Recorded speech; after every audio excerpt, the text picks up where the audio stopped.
Good morning, everybody. Back again with another video. I'm not going to say it because you guys already know. Haven't been here in a while. Just been real busy with work and other stuff going around the house. But thought I'd make a video real quick just to show you some updates. You can see we got rid of all the hair algae. No more hair algae, but I do have this weird, it's like a stringy brown, see it that you can guys see on the glass. I know it's not very clear, but it's waving right there. It's all over the place, like on the glass and on the rocks and everything. I don't know what it is. I don't know how to get rid of it. I have zero readings of any kind of phosphates, nitrates, nitrite, ammonia. There's nothing in there. I did get a phosphine reactor, and I've been using RoaPhos, which is supposed to be better than just regular phosphine, so it works really well. The corals really like it. I mean, they really perked up after I hooked it up, but I just don't know what's going on with this thing. I don't know, maybe it's the rocks. Maybe I just need to get some real rocks instead of the ones that I pulled out of my yard. I don't know. If anybody has any ideas, actually there's some right here. See it all? It's covering that macroalgae that I got in there for the tang. See the brown stuff? It likes to cover like that. I don't know. It's really weird. It's like webby, kind of brown stuff. I'm guessing it's algae. I'm not sure. But if anybody knows, let me know.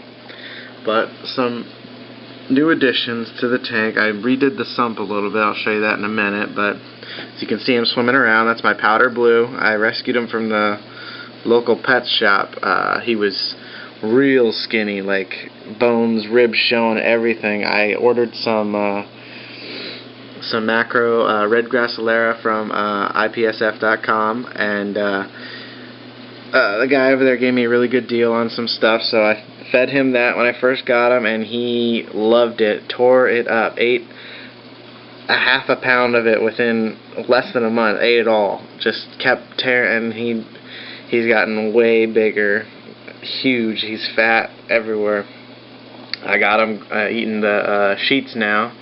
I'm going to try to start a tank, like a 10-gallon tank, and just try to grow some red grassolera, like farm it in my own house. But I tried it with some of it from the first batch, and it's really hard stuff to grow if you don't know what you're doing. I've been trying to find some information online, but it's tough to grow unless you know the little secrets. Nobody wants to give up the secrets, but the tank's doing great. He loves it in there, real happy. I know the tank police are going to be all over me. Oh, he's in such a tiny tank. He was about to die, so it was either death or a little tank and living, and he's happy. He's no stress, no signs of stress, and he's doing great. Once he gets too big, I'll sell him to one of my friends who has a bigger tank, or give him to a better home, or I'll get a bigger tank, depending on what's going on. But for right now, he's doing fine. He eats like crazy. The clownfish are doing great. You can see him swimming. There's the mama and the poppos over there. They're just hanging out like they do, usual stuff. Benny's over here, Benny the Blenny, checking it out. It's his little spot. He's always hanging out over there. Marty the shrimp in the back. That's his spot. These are two little buddies right here. But everything's good. Oh, and actually, I forgot to say, this coral right here, the guy from ipsf.com, he messed up on my order in the beginning, and he sent this free coral to me. I think it's a trumpet coral, but I'm not sure. If anybody knows, give me a shout out and tell me what that is. But oh, and I named the tang too. His name is Tango the Tang. So he's got a name. Everybody's got a name. I also named the clownfish, actually. I had been trying to figure out a name for these guys since I got them. Couldn't figure it out. And I figure percular clownfish are from Australia, so I named one Mick, the boy, and Sue from Crocodile Dundee. I thought that was kind of clever, but It's kind of corny at the same time, I guess, but it's whatever. Who cares? Anyway, down to the sump. We switched it up a little bit. Let me turn some lights on under here. Let's see. Alright. I added some Sylvania LED top lights just to see what I'm doing when I'm down here. It lights it up a little bit. I also got a Philips LED floodlight. Let me lift it up so you can see. I'll turn it on. See, it's very light. It's about 5,000 Kelvin, so the algae in there grows pretty well. Got some 3-inch sand beds, some rocks, and some coralline, mostly Chaeto algae in there. It's growing a little bit. I just redid this, so and I just put the new light in, so I'm sure it'll take a little bit before everything starts getting used to the new light and everything. I put the protein skimmer in the beginning instead of in here, because before this stuff was in there and that was in here. I switched it around. I know some people say that the protein skimmer should be after the sump part of it, or the refugium, but this makes more sense to me. You know, whatever.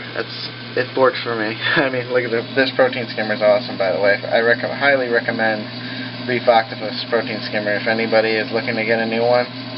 These things, they pull out the nastiest, greenest gunk, better than any of my friends' protein skimmers. I mean, this thing just is awesome.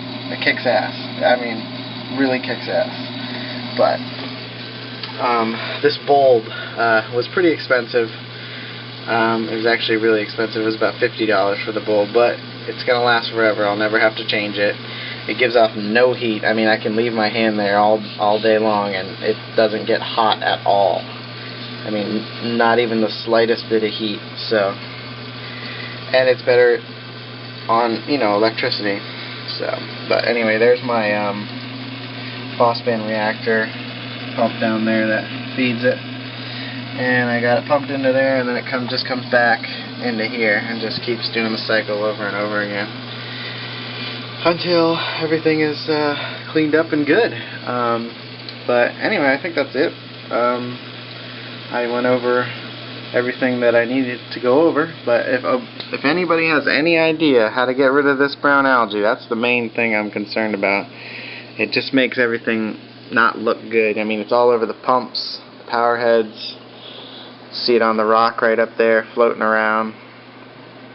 I don't know what it is. I don't know how to get rid of it. I suck it out when I, you know, do water changes and stuff, and it comes right back. You know, I'll vacuum all the rocks, get everything out, and it comes right back. So if anybody knows what it is, I mean, it's all over the gravel, and